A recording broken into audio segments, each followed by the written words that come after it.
you start to question your value. You start to question your self-worth. Like, the more money you got, the more successful you are, and most people really do buy into that. But really, I just needed a break. What I love is helping people. I'm Julie Bauke, and welcome to The Evolved Career, a podcast where we help you determine what truly does matter most to you and how it can have a profound impact on your life.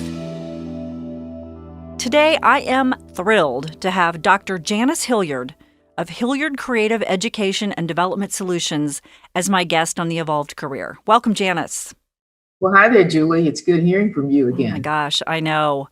You have had such an interesting career, and we connected back, 10, 15 years ago when you were working for the NBA. And we're going to get to that. But the sum total of your career is fascinating to me. To me, you represent what it truly means to have an evolved career. So let's jump right in. So I read your bio, which is filled with all kinds of wonderful titles and all kinds of things that you've done and places in your life that you pivoted. But if I had to, as I look at it, as I had to summarize your career, I thought it's two words: athlete development. Would that be accurate? That is absolutely accurate, yes. Yes. So we can take everything you've done, we say, this is the core of who you are. Now, take me back to when you're 18 years old and you are a basketball player, obviously, in high school, and you have these opportunities to go play college ball. What was going on back then?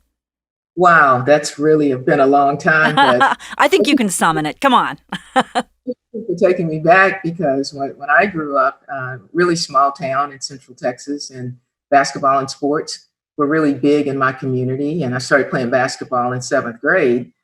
By the time I got to high school, I didn't really know anything about basketball and college sports and athletics. But I did hear that there were scholarships that were available for girls to go to college. And believe it or not, I'm going to age myself or date myself. There wasn't an NCAA for women's sports by the time I graduated high school, which was only 5 years after Title IX. So since there were no scholarships, my brothers actually drove me around the state of Texas to try out. Oh, wow. We actually went to schools, the University of Texas. We went to Southwest Texas State in San Marcos, which is now Texas State University. We drove around to different schools. The University of Houston is where I ended up accepting a scholarship to U of H. So didn't know much about college sports, basketball in particular. Was fortunate that Coach Woodfin at the University of Houston gave me a scholarship, and the rest was history. First of all, what nice brothers. I mean, really? Like, what were they in their 20s already and saw you had great potential, or were they just good guys? They were just great guys. And to today, they are my biggest advocates. They were older brothers and my best friends. They really have stuck by me. And without them, I certainly wouldn't be where I am now. And believe it or not, they were so much older than me that when we were growing up, my parents actually didn't allow my brothers to play sports. My parents were kind of old-fashioned. I had one brother that was 2 years older than me that did play football, but the ones that I'm referring to were several years older and really didn't even play sports. So I guess in a way I was kind of living out their dream as well. Yeah. Oh, that's a great story. So University of Houston, I believe you were co-captain of the Lady Cougars. And would you call your athletic career successful, illustrious, illuminating? How would you describe that time in your life? Adventurous. I was a starter until my senior year. I tore my Achilles and lost my starting position and had to earn it back. But being in college, being here at the University of Houston, having a great coach and Coach Woodfin and teammates, the whole experience, Julie, is what really created my interest in sports and wanting to work in sports. So we were successful. We had our big rivalries. The University of Texas at that time was the big rivalry, and the schools in Louisiana, but it was a great experience overall. And the women athletes that I had the opportunity to get to know have been my lifelong friends.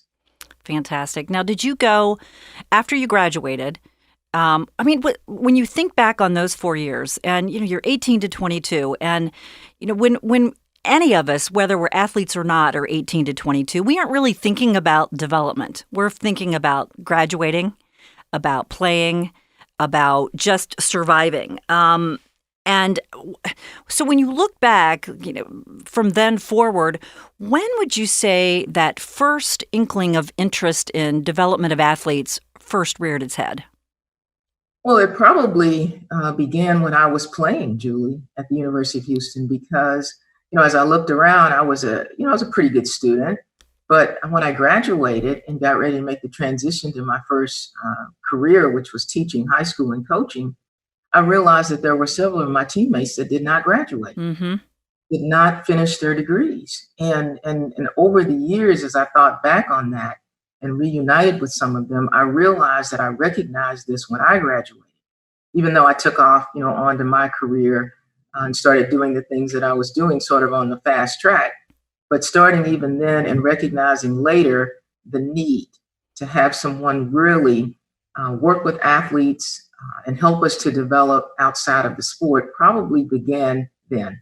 I want to stop on that for a minute, because a lot of times those moments, those ahas that inform the rest of our careers, we can trace it back to way, way early. Like, I remember my first job out of college.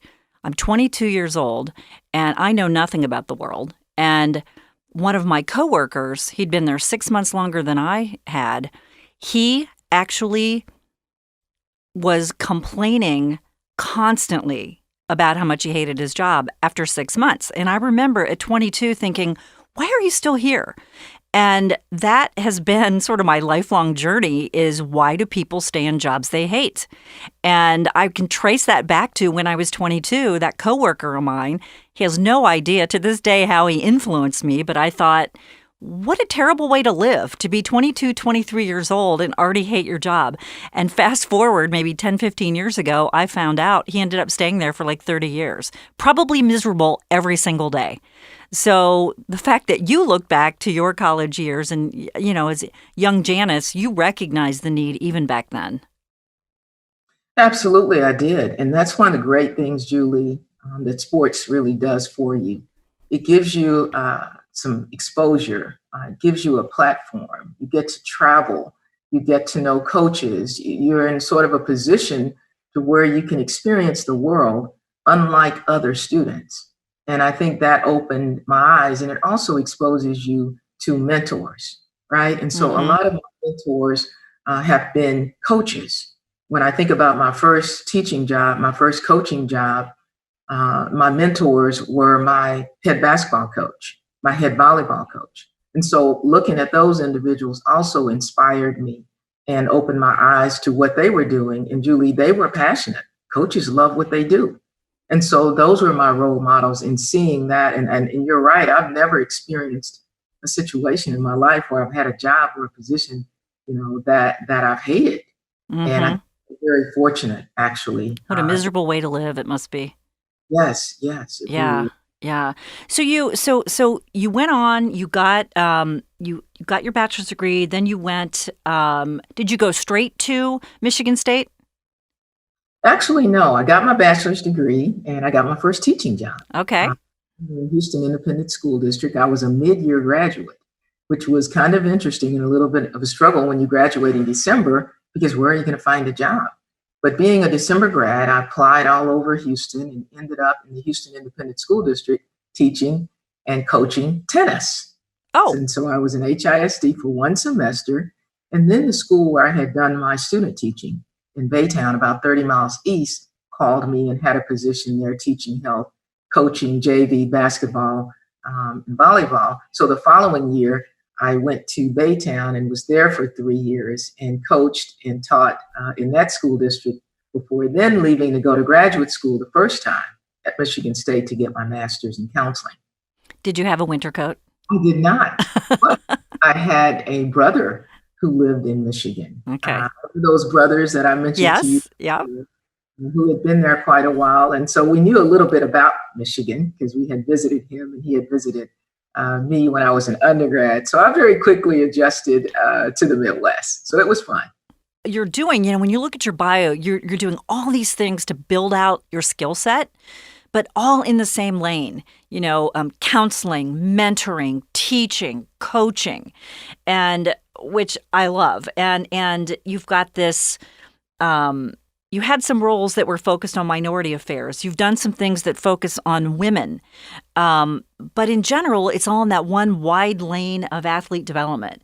So take us to how you got from the college world, the high school, the college world, to the NBA, to the quote unquote big time, because I've got a lot of questions about that. But what was that moment in which you said, I think I can take this bigger. I think I can take this to pro sports. Did they find you or did you find them, or how did that happen? Great. I love talking about the transition, Julie, because now as a part of the career coaching that I do, I share my story. Yep. And why my transition has made me such a great career coach now. Because for the first time, I actually feel and experience what it's like to make a transition. And until I actually went through these myself, could I really relate to what we had been telling athletes for years. So I'll get to that. Yeah. But my first transition was from secondary schools, as you mentioned in coaching, into higher ed and athletics administration. So after a few years of coaching in high school, I was so passionate about coaching in sports that I wanted to do more. I wanted to engage more in the athletic world, but I didn't really know how to do that.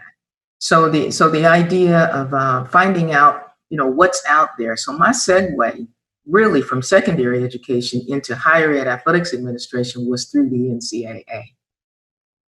I was an NCAA intern, actually, in the fourth year, the fourth class of that program, which is now known worldwide and across the nation.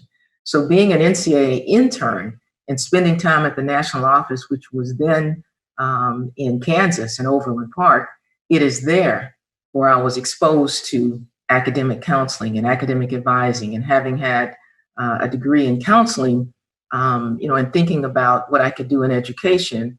That's where my aha moment, and I transitioned from secondary education, knowing what was available in higher ed and athletics administration. So I would say that was my first aha moment, being exposed to what else I could do with my degree and with my passion and in my interest.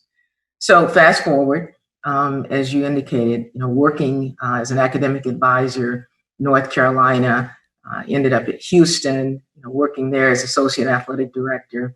And then the transition to the NBA actually came after I returned to Michigan State and finished my PhD, which I had started years before, because my ultimate career goal at that time had been to be a public school superintendent. So during these years of transition between secondary education and the NCAA, I was continuing to do work towards my PhD in educational administration. So eventually I got to the point where I wanted to finish that. My time was about running out. And so I went back to East Lansing, finished the PhD, did my research study. And that's when the opportunity I had to go back to North Carolina the second time as associate athletic director. I worked in student athlete development. And while there, after a few years, the NBA position became open or available. So when the NBA started the Development League in 2001, they were actually looking for someone with an educational sports background like mine to really develop the model program for then was called the D League, or the Development League. It is now called the G League, or the Gatorade League. And so I was fortunate to have that kind of background that they were looking for, because the D League, when it was created by Commissioner Stern at that time, was sort of the experimental ground for the NBA. They knew that, for example, the players in the Development League would not all make it to the NBA. So they really wanted to create a model curriculum, not only for the players, but also for the staff and for the coaches to work towards positions at the NBA level. So that second aha moment was the transition from college athletics to the NBA, and having the opportunity to continue to grow and develop professionally, to work with obviously the greatest sports league in the world, to learn from a business perspective, but also to take my skill set to the professional level was exciting to me. It was interesting to me, and I was fortunate to be selected to come and create that program for the NBA. So when you look back on that move, and what was the biggest surprise about that move? Something you didn't expect? I think the biggest surprise was just understanding the dynamics of professional sports and knowing that it was a business, but not really understanding the breadth and width of business or the business of sports and how it actually impacted the athletes. The athletes, not only from their personal development, and in the sport of basketball, as you know, there are younger players that come into the league. Yeah. From 18 and 19, and that rule has changed a little bit, over the 15 years that I was at the NBA. But understanding sort of that transition and the impact on the product, if you will, or the athlete was very eye-opening. So, the NCAA, amateur, blah, blah, blah, but we all know that it's somewhat of a business. But the NBA is business in capital letters. How did that affect your ability to do your job? Well, for one, it gave me some more information that I could use as a career development person, as a staff developer. It gave me a piece of information that I could use in terms of trying to educate the athletes in terms of what their responsibilities were coming into a business. It helped me to understand what they were going to experience and make that a part of my interactions, to make that a part of my counseling, to make that a part of my and our department's transition. So that when we talked with the athletes, for example, not only about personal and professional development, continuing their education, identifying different careers, we could also understand that where their focus was, for example, in the first couple of 3 years was really getting another contract, getting a second contract. And so understanding the business and understanding contracts helped us to communicate and relate to them, that they could understand that we were working with them not only for their personal development, but for their business development and for their brand.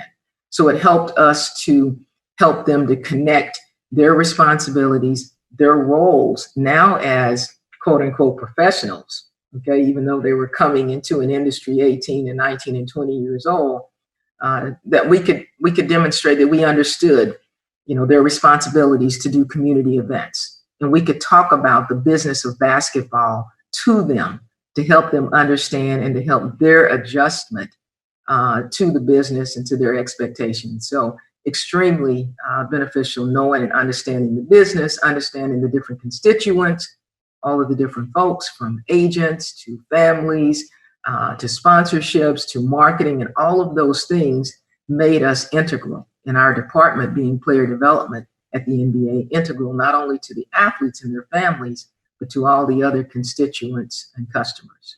I would imagine, I'm thinking about, because I've worked with athletes as well, and it's that they get pulled on by so many factions, and you just listed all of them. And here you are, you're in this for athlete development. And not only are you trying to help them with today, but you're also trying to help them think past today in an environment where all the effort is on getting a contract for one more year or prolonging their career. And here you are, so there's like this focus on, I've got to put all my efforts on today. And here your department is saying, yeah, I get that, but I also want you to think about the best decisions for you, your family, your life, your health, etc., beyond just what goes on the court today, yet you're inside of an institution that is a massive business. There had to be some moments of conflict there. I've always said that sports is a conflict, right? Even at the college level, I've always said that it's an inherent conflict, in academics and athletics, even at the college level. When you look at the professional level, I don't know how much it is a conflict. It's the reality of the career decision. And so in any industry, whether it be sports or others, there's always decisions that you're going to have to make, whether they are ethical decisions, right? Or whether there are decisions about your livelihood or kind of your beliefs and your values. And so when you are at a professional level or in a professional industry or business organization or institution, there are always going to be those decisions that have to be made by the folks either running the organization or those who are employees and who are a part of it. That's so true. And I love what I love about the tapestry of your career is how that mindset has helped you successfully navigate really some very, very different culturally. I would imagine, the NCAA versus the NBA. And it's also, sports is still male dominated. And I would imagine the NBA has very much a boys club culture to it. And, you've been able to successfully navigate all of it. But so my question is, in which role or situation, as you look back through your career or you look around yourself now, do we find the best version of Janice Hilliard? Wow, which role do we find the best version? Best version. Where are you your absolute best, man, where you are just on fire? I am on fire I would say in two areas, in two places, and this is both college and professional. And the first is the interactions with the athletes themselves. And that takes place in just different situations. At the college level, obviously, you have a lot more one-on-one access with the student athletes when you're heading up those programs, as I did at Houston and also at North Carolina, because you see those athletes in a structured setting. At the professional level, because of the programs and services that you have at the league level and even at the team level, you don't see and interact with the athletes in person as much. And so you have to be much more creative in terms of how you visit with them, the time that you're spending with them when you're delivering programs and services. But I absolutely felt the best when I was in New York, Julie, was when I was out there at the teams, at the team meetings, at the games, meeting with players, their families, at their events in the summertime, and building those relationships and helping them to see the advantage and the services and the resources that were at the league office that were available to them to help them now and to plan for the future, meeting all of the folks that influence them. So anytime I was in the presence of the athletes themselves and their significant others and their influencers, that made me excited. So I think at one point they estimated that I was traveling about 60% of the time when I was at the NBA at the height of my career. And I love that. I love New York, but being out there where the players were in their families and in their circle, that's when I was at my best.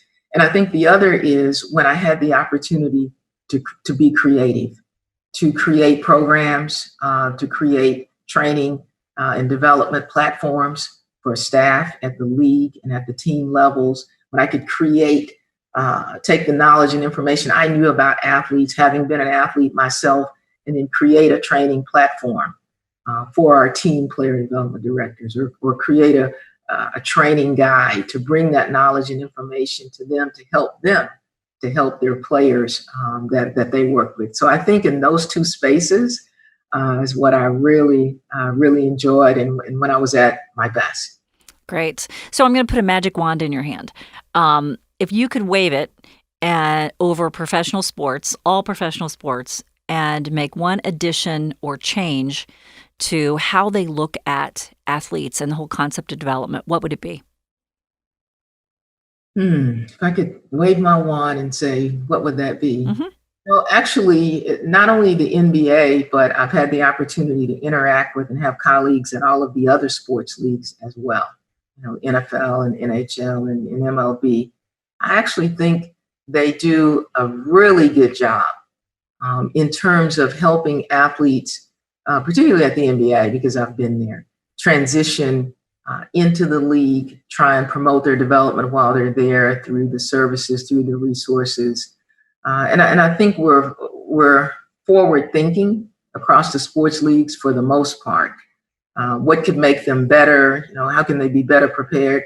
I don't know. I guess I would say, Julie, since I've had the opportunity to work in college athletics and to be able to create those relationships between the two entities at the professional and college level, I guess I would say just to continue to increase communication and collaboration at the college level with those individuals who work with them prior to getting to the sports level, because I think that that's a benefit. And those are some examples that we saw in working with basketball as we reached out to our college constituents and colleagues. We were able to learn more about what they needed as athletes coming into the league, and we were able to learn more about what they had already experienced so that we could kind of close that gap in their transition.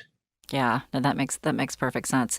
So because you worked for the NBA in New York and everyone's always so fascinated with professional sports, do you have any fun stories you can tell us about your time at the NBA? Maybe a memory or a moment. You don't have to share names, but anything that is a real fond memory for you of your time there, of where for sure you made a real impact on somebody.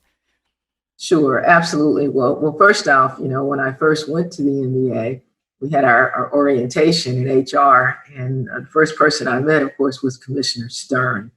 And so my first impression and excitement was when he shook my hand and I told him who I was. He said, "I already know who you are." Ooh. He came and he rolls out my background, and I was very impressed. And just so that started out my my tenure. Oh, yeah.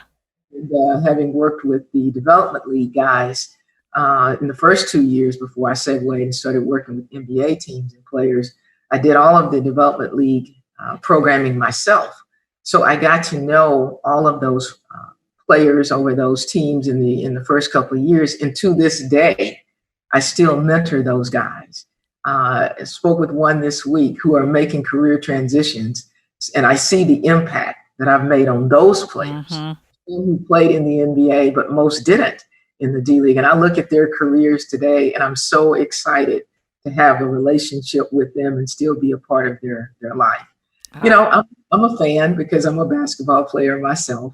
And so my favorite moments were, I guess, a couple.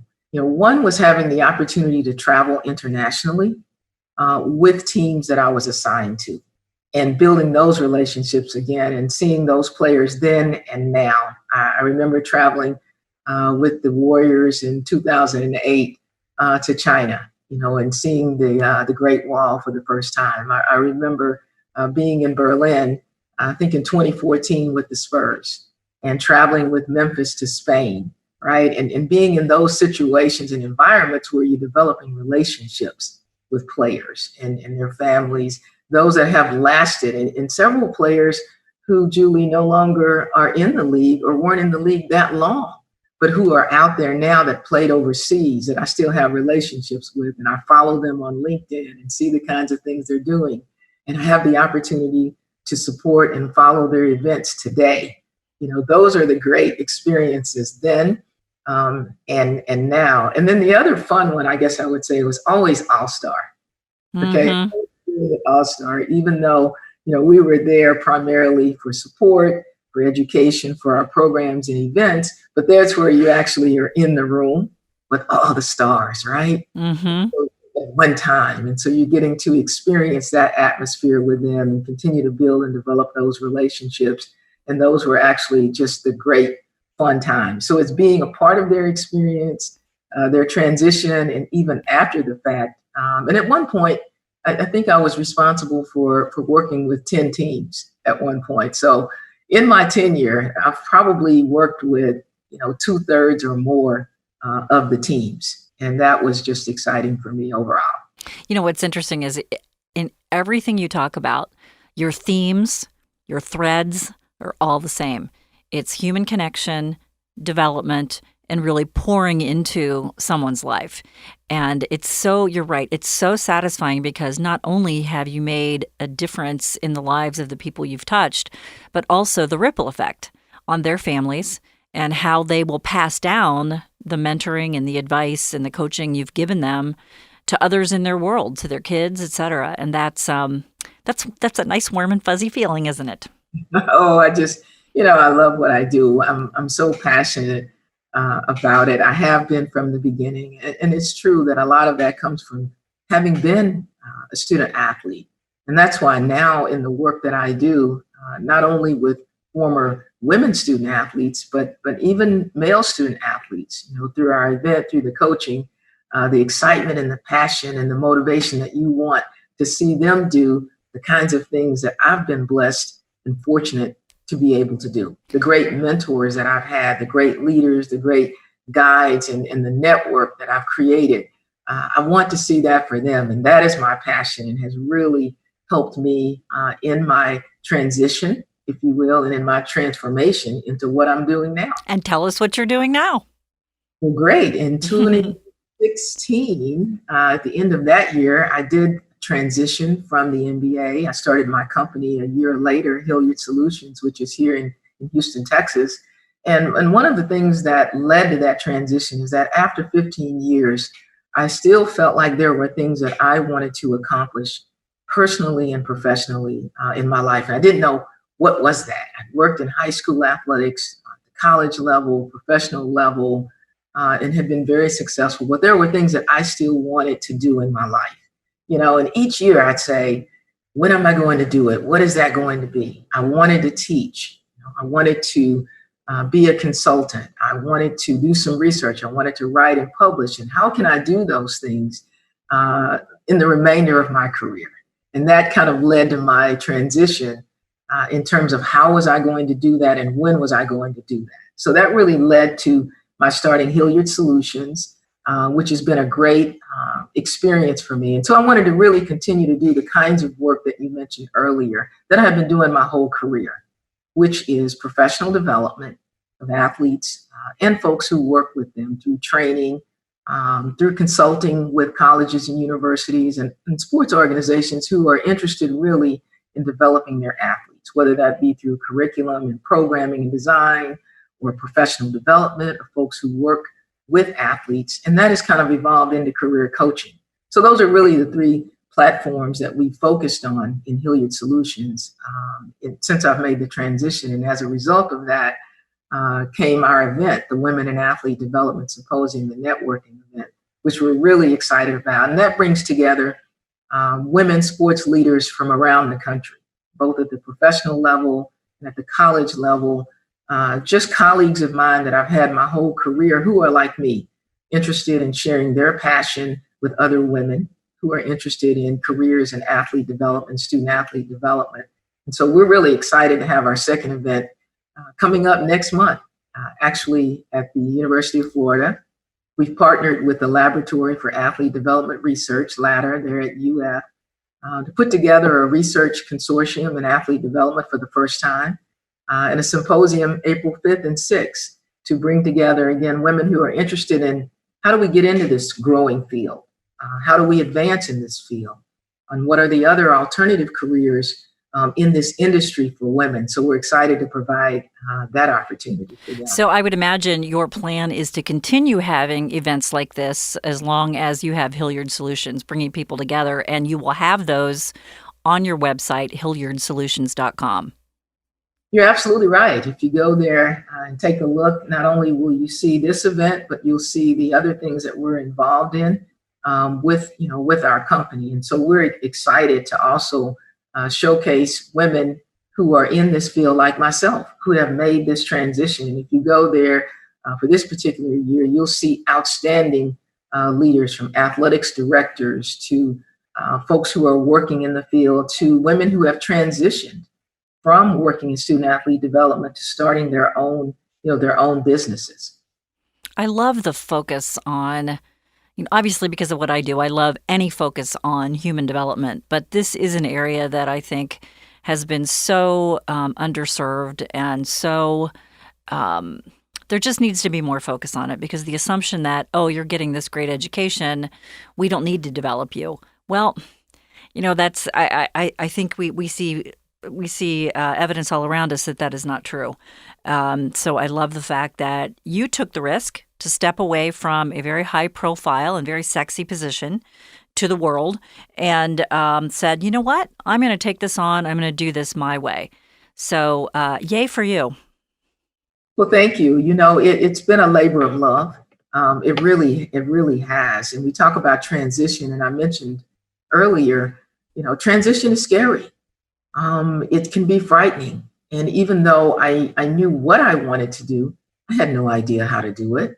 I'd worked with the NBA for years, as I mentioned, in higher education and athletics, but I really didn't know. It was scary. Yeah. It was frightening, particularly at this stage in my career. And each year I would say, if there are things that I want to accomplish to continue with my passion, I'm going to need to do this. And frankly, Julie, and this is one of the things that I talk about in my career coaching with my clients, to overcome that fear, my network. I cannot say enough about the network that I was fortunate to develop, not only at the NBA and college athletics as well. And those were the people that I called upon. I reached out to those individuals and said, hey, I need help. I know what I want to do, but I don't know how to do it. Who do I talk to? And those folks were not only in my sports network, but they were in branding. They were in education. They were professors like Dr. Sagas, like Dr. C. Keith Harrison, who was at UCF, Dr. Sagas, who was at the University of Florida. I had this network of academics as well as folks in athletics and sports. And they, Julie, helped me to make this transition, to give me that confidence and supporting me today. And that's why I'm so grateful for those women who are part of our Women in Athlete Development Symposium and Networking event, because they are a part of my network. They are a part of Hillyard Solutions. And the women that come out to our event become a part of our network at Hillyard Solutions so that we can pay it forward to them as others have paid it forward to us. You make a great point. You don't have to do it alone. Whatever your transition is, I think we get so caught up in, I have to have all the answers. I don't want to bother anybody and ask for help. Yet you don't get anywhere worth going without a little bit of fear up front and the help of others. And you've got to take that step and start reaching out to people who can either give you advice, resources, support, encouragement, a kick in the seat of the pants, whatever it is you need to get moving. Well, you're absolutely right. And like I mentioned, it's scary, even for myself who is just, had the opportunity to work at great places, work for great people, to have that network around me, even for myself. And that, again, is what I can pour into others. And what I learned is that, Julie, it's all kinds of support and network. Again, not only those in sports, but two of our sponsors this year, who are inaugural sponsors of our event, are folks who were not my colleagues, when I worked in the field. College Wellness Programs is one of our sponsors, which we're excited about. It's an organization that provides mental health education programs and resources for athletes. And so Betsy Cutler has developed a mobile app that provides services to athletes and resources. And so we partnered up, and that has been a great outreach for me from a business perspective, to add resources and services to these athletes and folks who work with them. Athlete Transition Services has been another important connection for me in business-wise. Athlete Transition Services, they help athletes transition into life after sports or their next season workshops. So they're out there providing workshops at the college level. So these two sponsors, in addition to the network, have also been just really, really valuable to the cause overall. So we're appreciative. Yeah, that's great. So all these things we've talked about you. You are highly accomplished. You are highly credentialed. You are been highly successful. Tell me about a low point in your career. And we all have them, right? We do, and I think it's really important to talk about them. If we are honest, we all have them, and if we are realistic.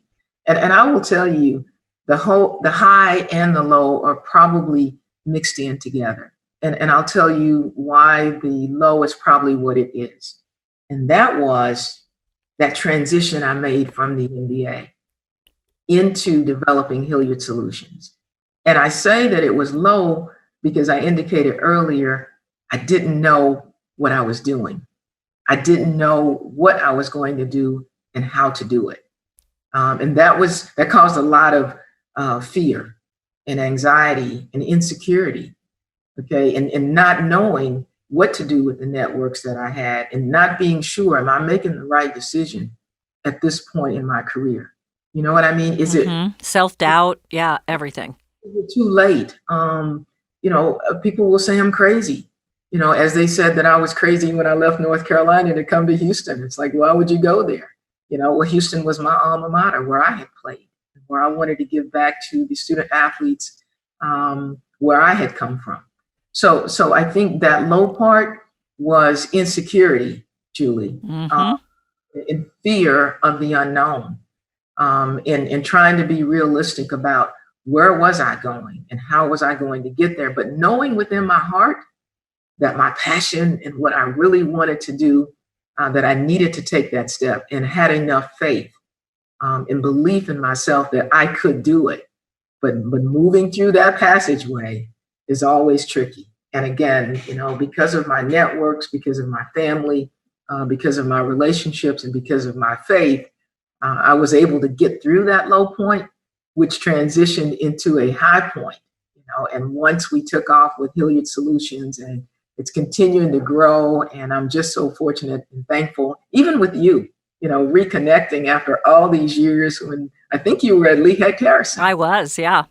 Yeah, we started a career transition program, a pilot program when I was at the NBA. And believe it or not, I got to tell you that one of those players who was in that program is an assistant coach now at one of the NBA championship teams. And awesome.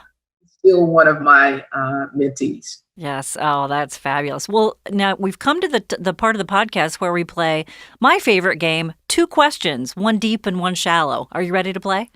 I'm ready. All right. Here's your shallow one first. What personality trait has gotten you in the most trouble? Perfectionism. Okay. How has it gotten you in trouble? Because I tend to try to cross all my T's and dot all my I's. And sometimes it causes me to be perceived as not being able to make decisions fast enough. Ah, okay. Great answer. All right. What lesson in life did you learn the hard way? I learned the hard way that you can make mistakes and you can get over them if you don't dwell on them. Yeah, I love that. Fantastic.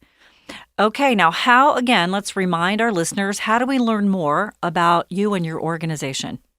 Okay, excellent. Well, thank you. First, I think you mentioned you can go to HillyardSolutions.com and check out what we're doing there, not only with the event, but all the other things that are happening and that I'm involved in. You can follow us on Twitter at Hillyard, HILLIARD SOLUTI, the number 1, and follow us on Instagram at Hillyard Solutions. And you can also follow us on Facebook at Athlete Empowerment Zone. Fantastic. I will be doing all of that and more. Janice, thank you so much for your time. It was wonderful reconnecting with you. And I absolutely love your career. Girl, you have done it right. And I give you all the props in the world, for your fearlessness, your willingness to take on some really, really important but difficult challenges, and do it with grace and class, and showing us all, really how to do it the right way. So I really appreciate your time today. And I appreciate you and all the things that you have done in your career, and for this opportunity just to talk about my transition, what I'm doing, and how I can help and support others, whether they're in sports or not. So thank you for this opportunity, and I look forward to us staying in contact in the future. We will. Thank you. Thank you.